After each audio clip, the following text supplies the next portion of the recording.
नाज़रीन, ये वीडियो उन सब के लिए है जो अच्छे होने की कीमत अदा कर रहे हैं, खामोशी से अकेले अल्लाह के सहारे।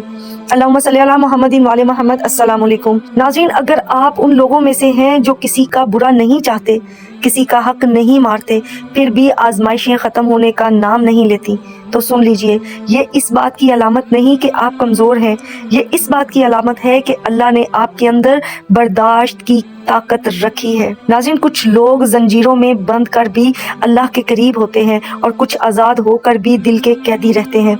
अल्लाह उन्हें ही आजमाता है जो टूट कर भी बिखरना नहीं जानते। अक्सर औरतें शिकायत नहीं करती, वो सब कुछ दिल में रख लेती हैं क्योंकि वो घर टूटते नहीं देख सकती।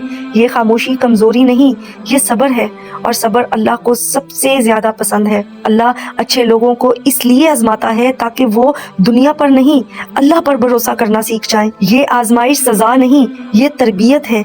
ये दर्द आपको तोड़ने नहीं, अल्लाह के करीब लाने आया है। याद रखिए, आपका हर आंसू अल्लाह देख रहा है, हर खामोशी दुआ सुनी जा रही है, और वो दिन दूर नहीं जब यही सब्र आपकी पहचान बन जाएगा। आज अगर आप थक गए हैं तो रुक जाइए, लेकिन अल्लाह से अलग मत हो जाइए, क्योंकि अल्लाह जिन्हें आजमाता है आखिरकार उन्हीं को संभालता भी है। दुआ में याद रखिएगा। फ़ी अमानिल्लाह।